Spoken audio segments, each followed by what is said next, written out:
This video is going to show you a solo flawless prophecy dungeon on a Warlock during the last couple of weeks of the Season of the Lost.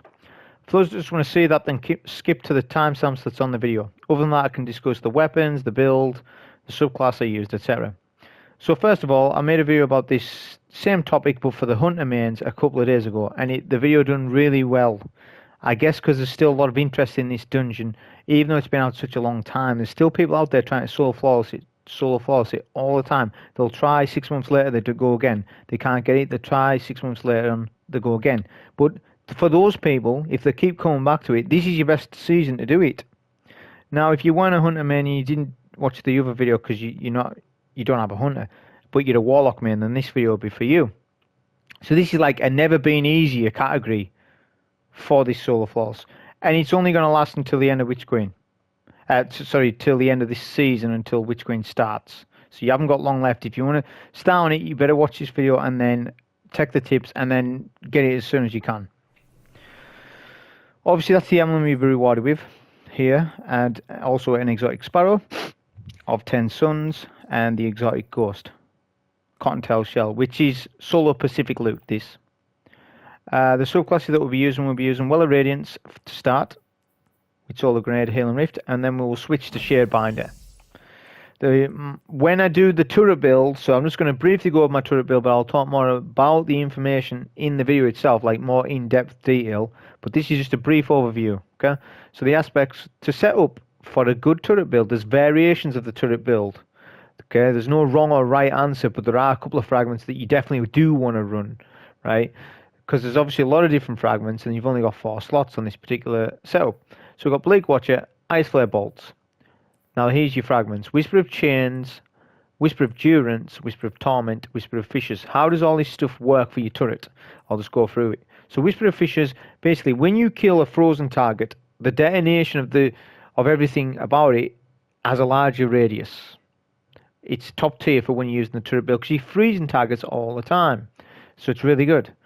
Whisper of Torment, you gain grenade energy each time you take damage. That is all the time, especially when you're solo. So that means you get your infinite turret going. So when your turret runs out, you get it back. You're more likely to because you're taking damage.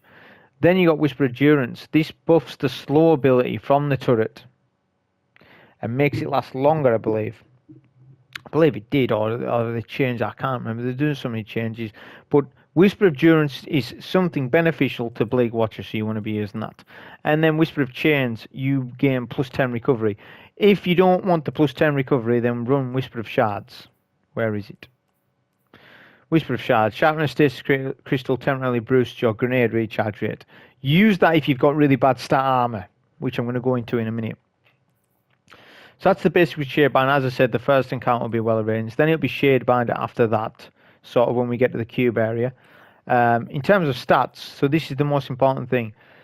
Once you start building your armor and your mods, you need to build for stats first, mods kind of second, like the end mods. So think more about your statistics. Get that recovery as high as possible. Because we're using the exotic helmet, the Stag, you gain rift energy each time you're critically wounded. Now that stacks on top of the recovery because your recovery is tied to your healing rift recharge rate, means you get more healing rifts when you run a max recovery build, or at least tier 9, tier 8. You really want the recovery in this because you need to be running around, avoiding fire and all that sort of stuff. So high recovery is so important. Next stat is discipline. You need the max discipline for this. Not so much for Well of Radiance, right? But it is handy for Well of Radiance because you can heal yourself with the abilities on Dawnblade. But those are the 2 stats you want to prioritize. Don't be thinking about resilience, intellect, strength. None of this stuff matters. These 2 mil stats matter for what we're doing right now on this Warlock, specific to this. So now you can see I've got the plus 10 recov because of the build, right? We're using a high energy fire take and charge setup with a stacks on stacks. So all that means is every time we pick up a masterworked orb, we get a 20% weapon damage buff. We also get a stack of Charge of Light for free because of stacks on stacks, but you lose minus 10 recovery. Because of my high stat build, I still get the max recovery, and Whisper of Chains helps me. If your stats aren't as good as this, yes, you can run the Eye of Another World if you want to. But if you have really good stat armor on your Warlock, which a lot of Warlock mains do, because a lot of them are PvE mains and they have the armor, you see that a lot. The Stags are more efficient setup for when you're using Shadebinder, just in my eyes. Other mods that we had: ammo finders on the helmet to match the weapons, fusion rifle reload on the gauntlet, solar damage resistance, concussive dampener. Concussive dampener will be changed at some point to sniper damage resistance. This is all stat based, and then particle deconstruction, of course.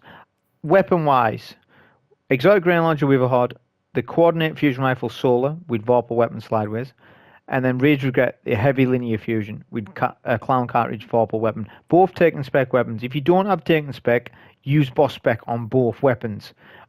If you don't want to use the exact weapons I used, you can use Null Composure and then switch to any other linear that you have. You can even use the Komodo if you wanted to, but I'm not saying that you do that. The dungeon's power level is really low, so you can use any heavy linear that's good to you, but use your best one. Use a damage dealing one, a vorpal one, or whatever you can think of. Fretted Needle, Tarantula, whatever you want. Rage Regret, triple tap one. If you've got that triple tap vorpal, use it. Right, just anything you want that way, but as long as you're running double special heavy, that's so important to the run. That was the setup. So as we start, we'll be great with this initial encounter that's just showing you the basics of the entire dungeon, the mechanics, how it works. If you know how this dungeon works, then you don't need to sort of listen to what I'm saying. But if you're somebody that doesn't know everything, then you might want to. This start bit though is just showing you the mechanic between dark and light. So you stand in the shadows, you have the dark tinge at the bottom of your screen to indicate that you're in a dark zone, and then it'll go white to indicate that you're in a light zone. Pretty simple. The only thing is you can damage a knight where you want with Witherhoard, and then stand where you need. So if you need dark motes, I say you need white motes, but you damage the knight in dark, you can just Witherhoard that target, go to the light area, wait for the death of the knight. You can then pick up your motes. So Witherhoard one-shots all the knights, which makes it a top tier weapon, if not maybe the best weapon for this dungeon in my books. The best exotic to run at the very least. So you can skip this encounter. I mean, I've covered it in the past. I've done a lot of videos on Prophecy, so I'm fully aware of how you skip it, what you do. You can even get more to take them upstairs. I understand all that, so please don't tell me about it. Just to reiterate, if you're just gonna do it normally like this, it takes 2 minutes to do. I'm not saying that in a figure of speech, I'm saying it, I literally timed it. It takes 2 minutes to do this bit. And you don't need to swap your loadouts, because we're going to use this loadout for the next boss. We're just waiting for light modes. Another thing that I forgot to mention really is I'm not using two things that are really good in this dungeon: Devour and Sword. Sword is very good for the first boss, and Devour is good for not so much the first encounter, but for everything else in the dungeon. The cube room, the final boss fight. Devour is sort of really good. It's king at some point. I would say it depends, because I've done it with this setup with the Shadebinder coming up, and Shadebinder just worked out just as well as Devour did because I controlled all the adds. But we'll talk more about what we're doing right now at this minute. Obviously we're on Well of Radiance. So we'll pop in a rally, make sure we got full ammo. You really want to do that. And then what you want to do is stand behind this pillar. It's this is the easiest place to sort of start from. Start with a Healing Rift. You can activate your melee on the knight if he pushes you to get empowered, so you get that damage buff. And what you want to do is focus on clearing all the sounds. You let Witherhoard do the work for you. You don't need to be spamming so much fusion rifle ammo, because you do need quite a bit of it for damage. I mean, you don't need to be to the point where you're saving fusion rifle at all costs, no. But let Witherhoard do its work. It will just keep killing those sounds for you. Now we're going to jump up in the air as high as possible in between both dark locations to dunk. That will then, if you time it right, you will get both dunks in one. Now I don't expect you to do that. You do put yourself at risk when you do it as well. So if you don't want to do it like that, that's fine. Just dunk one at a time, right? Just do what I'm doing, but dunk one at a time. What I'm doing here is standing up on the buildings. I see a lot of people do this fight and they don't use their vertical space. Why? Use your vertical space. There's so much safety on this map. It's safer than what you think. This fight can be chaotic, depending on how you deal with it. I'm avoiding the knights and the boss in a sort of manner so that I can get light. Light's obviously going to be the more awkward modes to get. It just flat out is. Dark is a little bit easier because you can hide behind buildings. But what you want to do on this class is don't use your grenade unless you're certain that you really want to get a lot of ag clear with your grenade. But for the most part, don't use it. Let Witherhoard do that ag clear for you. Because you're going to use your nade when you're one shot, especially when you're going for light modes. For dark, as I said to you, it doesn't matter so much.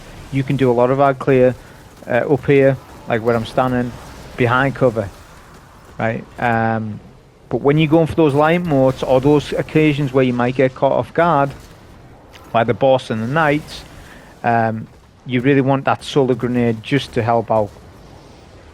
The knights can push you as well. That can be a thing. This is where you'll see I'll get nearly departed quite a lot on the left hand side.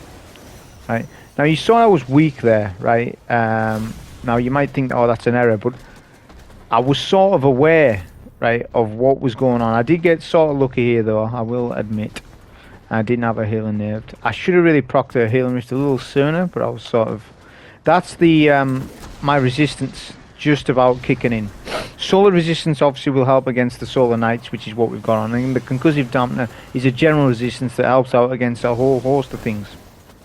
That's why I've got those two resistances on, because they're the best resistance to run in this dungeon. However, I do change it depending on what encounter it is. There is one I change it on. This is the final dunk. Now notice I'm charged with light because I've got an orb. On the final dunk, leave a building first, a top building. Because there's a dunk down below, there's a dunk at the top. Leave a dunk at the top because you're going to do DPS from top. You can see this boss. If you stand far back enough on the building, the boss cannot boop you off here. He's also easy to be DPS'd. Now don't pop a Well of Radiance until the ads show the goblins. Because Well of Radiance will override immunity. You see the damage that the fusion rifle is doing right now? It's bypassing his shield. He's trying to shield bash me. All the damage is hitting him, whereas generally if you didn't have a well, you just get immune numbers. So you saw I just melted him there. No need for a sword. I don't know why people are still running swords on this, especially this season. You don't need to be running it. Use 1k voices if you want. Use Sleeper Simulant. You can just melt him from up top. You literally can, just like that. One cycle, just to give you some stats on it because I timed it. Echo Phalanx has a 50 seconds damage window. We killed him in 35 seconds, so there was a 15-second error margin that you could have had and still got the one cycle on him. So that just goes to show how easy it is. As long as you don't let the boss boop you off that building. As I said, you need to step back on the building a little bit. Don't step too far forward because the boop of that boss, it does have a radius and you can be booped off there. But if you stand far back enough, do you well when the goblins come out, because that's really when you need a well. Because the goblins will make the boss immune. Now we switch to Bastion, you notice. So I'm just showing this off. Someone mentioned it last time when I done the Hunter video or used Bastion. Yeah, you're right. It does one-shot the blights. You may as well. So if you've got Bastion handy, swap off Witherhoard, because Witherhoard's terrible for blights. Bastion's like the best weapon in the game for them. That one and Black Talon's really good as well. But Bastion's exceptional. You can see for whatever reason, I don't know why, it just one-shots the blights. So we're just going to run around. With the desert area, the tips I can give, there's not a lot to say about it, right? The tips I can give is be cautious of which blight you are getting, because there's night blights, phalanx blights, and goblins. The goblins one is easy. I'm referring to the major that you get for each set of blights, because the phalanx one can be a little bit iffy, because they if you don't kill them, when you take down the blight, their orbs could hit you at the same time when you're weak, half HP, and then die. That could be a thing if you're out of position. That's where save your healing aids and things like that. But if you know what adds it up, I do just by the audio. I know what's up, right? So, but take out the snipers as well. It's so key. Don't be leaving snipers up. You're not on a hunter. You can't just go invis. Take out the 3 snipers, do yourself a favour. You're not speedrunning this. You're doing it for the emblem, you're doing it for the completion. It's not worth your time just to skip them, because you might actually waste time ducking and diving sniper shots while trying to do the blights. By the time that, you could have just killed the snipers anyways. Use your heavy linear because you've still got one equipped, right? Take them out and then get the blights. I'm not saying clear ads, definitely not. Even the knights, you definitely don't need to do that. The blight will show you the way to go, the Toland Orb. A lot of people are confused about this Toland Orb, what it means.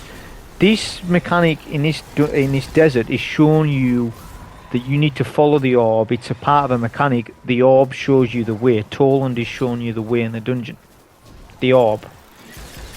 You need to know that for the next room. Which that's just the way with Destiny. They break you in slowly. Used to do it in day one back in the day. Vault of Glass mechanics, they were in the campaign. Right? There was a lot of things like that. And it's still that philosophy is still intact. A lot of things still in the they're in the campaign, and they've even said they're going to have puzzles in the new campaign for Witch Queen. They're going to have it more mechanic heavy. I'm looking forward to that. There's going to be a legendary campaign mode, so it's not going to just be the campaign. It's going to be a difficult version. If it has the difficulty of the campaign missions that they're doing in Age of Triumph, like 3-4 years ago, whenever it was, if they're to that level and more with champions, then they're onto something. So I hope they do a good job of that. So this is the cube room. You want to switch now off your Well of Radiance. You could still run Well of Radiance for this section if you wanted to, but you really want to control the ads. You either go Devour in my book, you either go Devour, or you go Shadebinder. Bottom Tree Void, which I'm bored of Bottom Tree Void Walker for this dungeon. I've done it so many times, so I didn't want to. I did want to do something that was effective, so the other people could replicate it, so it's not too challenging, but it's something different than just Voidwalker. So we've looked for our orb. So we know we need white. We need light modes. What you want to do is, for this, the way I do it on the Warlock is, leave the snipers alive. Okay, there's no rush to take the snipers out. On the Hunter, when I was doing it there, yeah, we took the snipers out first, went in vis, so easy. On the Warlock and the Titan, you've got to think a little bit more. Leave the snipers up. As soon as you enter a room, right? Also put sniper damage resistance on. I forgot to do that. That will help out massively against the snipers when you're ducking and diving their shots. But anyways, when you start a room on a rated, so you're going up the teleporter, what's the first thing you want to do is look for that orb. The orb tells me it's white right now. You look to the orb and then look down below. Right? Then you focus the 6 acolytes. There's 3 acolytes per side.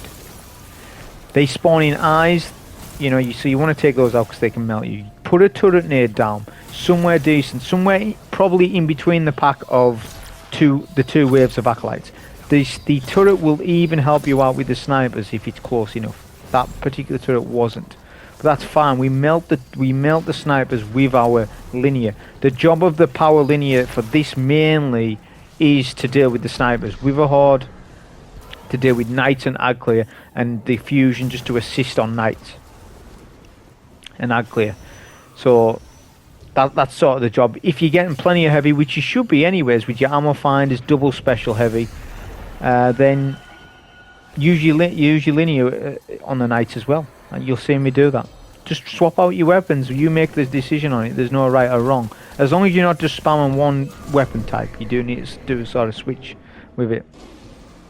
So on this particular room, you see there's no orb. I've looked up, I've done my cycle of all the 4 walls. There's no orb, right? So now we need to dunk whatever's in the room. Now you can have 4 dark, 4 light, 2 dark, 2 light. Anything you can imagine. Just make sure that if you're going to go for a light, that there's at least a white section to dunk on. That's the biggest thing. So I thought in my mind, you need to make the decision. Is this room better on dark or light? As soon as I'm looking around, I see light everywhere.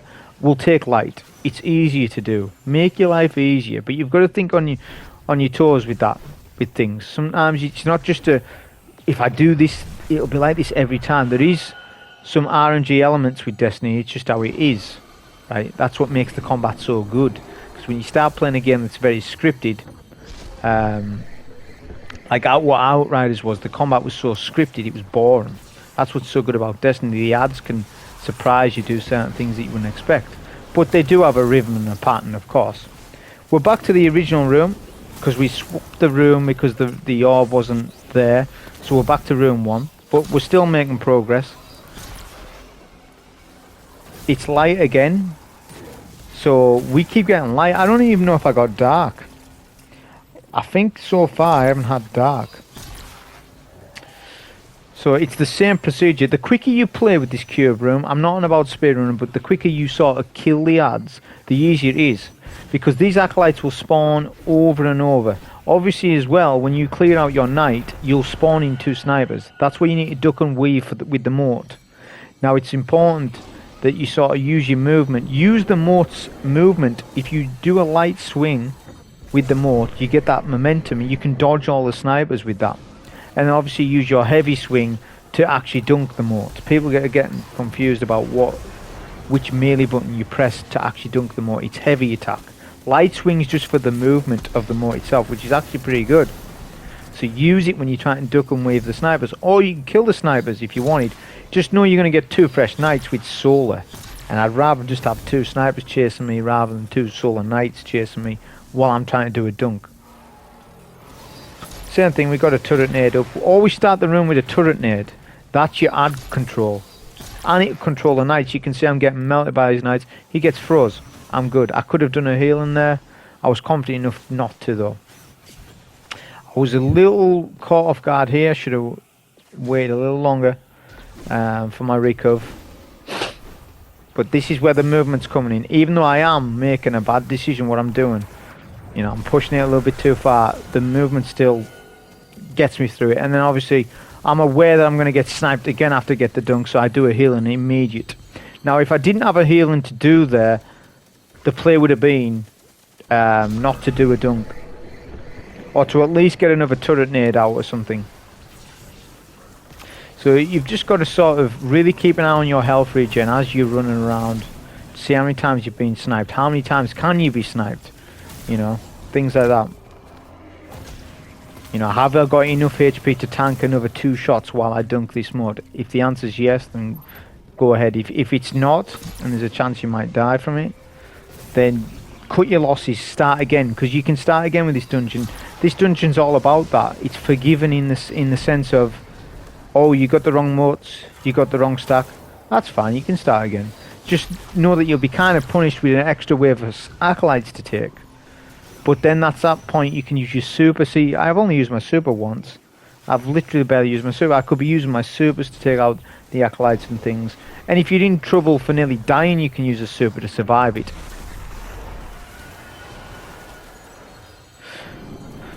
Okay, I'm not sure if that's the final room. Be careful when you're going up the portals. It is the final room. You'll know when there's 2 taken Centurions spawn in. We're just going to melt them. I could have used the super, I didn't bother. Just use the fusion and Witherhoard.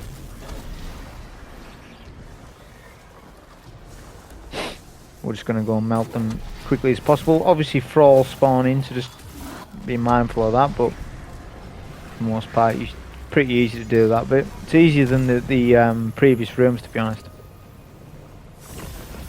Okay, so that's the cube room done. Now obviously we're going to be onto the usual Rainbow Road thing, going through all that. It's just a case of just getting through it. It doesn't take long. You'll go back out to the desert. Echo Kell will show you the way. It's the same way every time. What I would have found interesting about this dungeon is if maybe they had him go a different way or something, and that way led out to a different section of the Rainbow Road, and then this way would lead to another. I would have liked that, but you know, but I can't complain too much because it is probably still the best dungeon in the game. What I like, I've found out the DPS stats, like the windows for bosses, like you've got 50 seconds of damage for Echo Phalanx. That's the actual time you get to damage the first boss. The second boss, Echo Kell, is 1 minute and 40 seconds damage window. Now, how insane is that? It's such a long time. Let's compare this to Grasp of Avarice that just came out. So, when that first came out, obviously I was all over it, checking things, and I do my times. I timed the Ogre phase. That's a 30-second damage window, right? It's pretty short. Like, let's be honest, that is a little bit short for that fight, you know. And then the Captain is 28 or 29. It's actually slightly less than 30 seconds. So, I know we've got particle deconstruction up this season, but next season, you know, if there isn't no super OP mod, then those dungeons, the Grasp of Avarice specifically, the difficulty of that dungeon goes up because you haven't got a powerful mod like particle deconstruction. So then you have to start thinking a little bit more than, well, what would I actually use? Am I going to use a rocket and with a horde? Am I going to use sword? What am I going to use? So even though they don't, the timing on it doesn't feel so bad, I think they're a little harsh with the time windows, especially with the final boss on Grasp of Avarice. The fact you've got to dunk 60 riches. Like, they've built that dungeon for solo as well, mind. That it's built for solo first, team second. They've said that over and over about these dungeons. So I feel as though it's a bit much for people, the 60 riches. Just, you know, the 60 is a bit much. Just, I mean, especially if you're looking at doing a master solo, 60 riches each damage phase. And if that's a 4-phase fight, you're looking at a 30-minute fight just on him alone. So that's where Grasp for me loses its replayability. I don't think, not for loot. Loot's amazing in that dungeon. They've done it exactly how they needed to. It's actually better than this dungeon for loot, but this dungeon's really good for loot as well. But that's just my, when you're actually really soloing it, it's not as enjoyable. And it's only been out a month or so. It's only, well, not a month, a bit longer than that, sorry. It's 2 or 3 months. It's good to replay it, but this Prophecy, it's been out for such a longer time. It's still enjoyable every season to have a go at it with different loadouts and things like that. Shattered Throne kind of is in its own way. Pit of Heresy not so much. Pit of Heresy is a bit flat when you actually sort of look at the dungeon itself. But that's how I rate. Obviously, I love the dungeons. I'm not saying any of them are bad. But I'm just saying, like, with the Prophecy, it's a higher standard. Just look how you do damage to Echo Kell. It's a unique phase because it's got a jumping puzzle within it. It has snipers within it. So it's giving you a lot at once, and people can't sort of get overwhelmed with how to deal with it because there's multiple ways of dealing with it and being successful. But there's also multiple ways of dealing with it and not being successful and dying. There's a lot of things going on with the boss fight, and that's what I love. It's probably one of the most best made dungeon bosses, this boss here, that they've made. Just how it works. It's really good. So now we're on to the final boss fight. So we're not changing anything, apart from we'll go back to Concussive Dampener, so we'll switch back to what we was. Obviously we're still on Shadebinder, still using the Fusion, the Grenade and the Heavy. So we're going to look to see what we need. Now these might change mid sequence. They did. I believe it's 2 dark, 1 light. So what you want to do straight away is get a Helm down. This is very difficult at the start. It will be very difficult for people at the start because you've got a lot going on with ads, a lot of Scions, Knights. Get a turret down straight away. You might even want to use a super on that first phase because the first phase is the hardest. You've got 3 duplicates of Kell Echo in each corner, which can hit you pretty consistently. The 2 Knights do their solar, the Scions duplicate, so you've really got to control the ads. So get a turret up, get a healing nade, but stay close to that turret. So any Scions that come near, they'll get frozen. The Knights, they'll get frozen. Kell Echo won't. You can't, I don't believe you can freeze one of the copies. I haven't tried it, but the turret doesn't seem to shoot over there, so I'm going to assume that it doesn't. It'd be kind of cool if you could, but I don't think it does. So what I'm trying to say is it's a big risk because all 3 corners of this room are a risk. You need some cover, right? So once you get that first dunk, the first and second dunk, you notice Kell Echo actually disappears, right? So that room, that side of the room's empty. Now feel free to use your super. We're on Shadebinder. You are not using this super for DPS. It is not a good super that way for damage. Not on bosses. Not like it used to be when it sort of first launched. It's meant for ad clear, so get it used. Use it. It's going to save up on your ammo because you do need a lot of ammo. This will be a 2-phase, so I'm going to show you how to solo 2-phase this boss reliably. Narrate it on exactly what you need to do.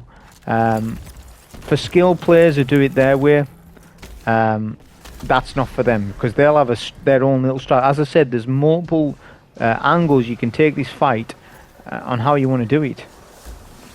So this is more for, right, I want advice. Somebody's asking advice on it, right? Well, this is how I would advise you. First, we're looking for an orb. Now, you get an orb obviously via a double kill. That's only going to be for this season where it's built into your Masterwork weapons. That's going to change. The point of it is, I've got my Masterwork orb. So I've got Charge of Light, which is a weapon damage buff. So if I kill a ad or a sniper, you will lose a stack of Charge of Light. But if you DPS a boss, you won't. So we're going to start with a couple of Weaver Horde shots, some Kitison, and then we're going to put a turret up. The turret will actually suppress the two snipers, or at least one of them. We then kill one of them. I've left the other sniper alive just to test this strat. And what I'm going to do is double kill these two snipers. Notice I get a stack of Charge of Light again, because I got another double kill, which gives me another orb. I do another Weaver Horde, some more damage. Then we jump for the next snipers. You playing ahead of it. Right, we'll double melee both of them. That means we keep Charge of Light. Don't kill them with your weapons. You really have the time to do that. If you're playing like me, Echo Kell should be teleporting to the next player as you're killing those snipers. So you've got the time to melee them. Then we'll get another double kill. I know I haven't got much standard fusion, but it's worth just to keep Charge of Light up. And then it's just a case of doing damage from here. Obviously, we've got a lot of heavy to use, so that's what we're going to optimize now. We've got max stacks of particle deconstruction with our fusion allowing that. It's a case of just emptying all our ammo. This is really good, this linear. I know people like the triple tap Vorpal. I haven't got triple tap Vorpal. I've got Clown Carriage Vorpal and a lot of other rolls. This is a good roll though, because as you saw I had 8 there, so I could empty my ammo a little bit better. As I said, this damage phase, it's timed at 1 minute 40 seconds, so we've had 1 minute 40 seconds to do the damage we dealt. His health bar, his HP bar is below K, so that's 60-65% HP took off. And you can see his HP bar's ticking down a little bit. That's Weaver Horde doing a little bit more damage. So we're good on the 2 phase, because we've done so much damage on the first phase, we really don't need to optimize as much on the second phase. We can take it a little bit more comfortable. But this is what I'm saying, this is why I like this fight so much, because it's not relied on burst damage as much. It's relied on total damage, which is what I like more. Right? I like to know total damage of weapons, and I like to have a longer boss fight phase so that there's more room for variation when you're doing damage. Right? Think of Templar. I know he's such an easy raid boss, but there's so much variation with him, what you can use. Right? It's a longer thing. So when you have short window boss fights, I know some of them need to be designed like that, but when you have shorter windows, it's not as funky. Then you have to like sort of really go with the burst weapons rather than something with, you know, imagine Whisper of the Worm. It's got like a high total damage. Love that weapon. But there's not a lot of raid bosses nowadays that are akin to that playstyle. It's more, well, you need burst damage, because of all these window gates for damage. Strike bosses is true as well. Terrible. The amount of damage gates you have in strike bosses. It's got obnoxious at this point. But we're going to do a healing rift for this ogre. We're on a different room here now. If you get a different room to me, there's nothing I can say. The only thing I can say is judge it as best as you can. Right? Look at what you've got, dark or light. That you establish that first. Look around. Use a super if you're in trouble. Get your turret near down as soon as possible. Now, if you're going to not be comfortable with doing it with Shadebinder, then go to Warlock Devour. if you come to the point where, okay, I can't do this, like right now I'm in a little bit of trouble, I'll be honest. Right, I get my dunk, I've got a sound wave coming up and an ogre phase. This is where the build's going to help me, but I was able to sort of get my rift arm in time and a turret. This is where it's going to do the work. It's slowing them, it's freezing the ads to my right, it's doing a lot of work for me. So as I said, if you're good with Shadebinder, use it. If you're not, then you maybe just want to opt for the Devour run, which I've done loads of runs with Devour. It's pretty simple, you just need to get a kill every 9 seconds, you'll get your health back. Now we're looking for dark, which is a really nice place to stand. That's a good thing about Weaver Horde, is if you need dark, and there isn't a lot of dark or light, whatever it might be, you can just Witherhoard that knight, get a healing whiff down, tank the damage, wait for Witherhoard to do the tick damage, kill the knight, pick up your mods. It's as simple as that. We're going to use a bit of heavy here because I haven't got much fusion. I've got a lot of Witherhoard but not a lot of fusion. The sound wave obviously is on a recurring thing. They just keep spawning up, just like what the acolytes are in the cube room. It's a genius idea though, because they are a gateway to ammo. So if you are low on ammo for a phase, you can farm it up. Now I was lowish on ammo, but I'm confident. If you're not as confident, you can just keep killing the sounds, keep killing them. Even put special finisher on if you want. I could have run that. In all honesty, I could have. You could put it on and then take it off, and then you're full on special. But anyways, we'll do the second wave. So I'm going to focus more heavy because I haven't got much special. We want to use the special, the fusion that is, on the remaining snipers, because there is a danger we could still die right now. Technically, right, there is a chance that we could still get ported by the boss. Snipers could kill us. So there's a chance of it. So we still want to play by the book, and get out stack with Charge of Light. Do reward shot. We'll do a little bit of damage. See, what I do is on the first couple of plates, I sacrifice damage there to get an exceeding amount of damage on the further plates later on. Because my thing with this is, well, once the snipers are dead, all you need to do is DPS. Whereas if you're doing a lot of DPS and then it's like, oh, I need to push up and get the snipers, then you start losing so much damage. So it's not really helping you by doing so much damage on plate 2, 3, where you could just do so much more damage on the foul plates. That's just how I look at it. The boss is literally dead at this point. We had a couple of more seconds. I think we finished it with 10 seconds left. So you can see he's not even on the final plate, and pretty much, as I say, got him down. But that was the Soul Force on it. I hope you enjoy. Thank you.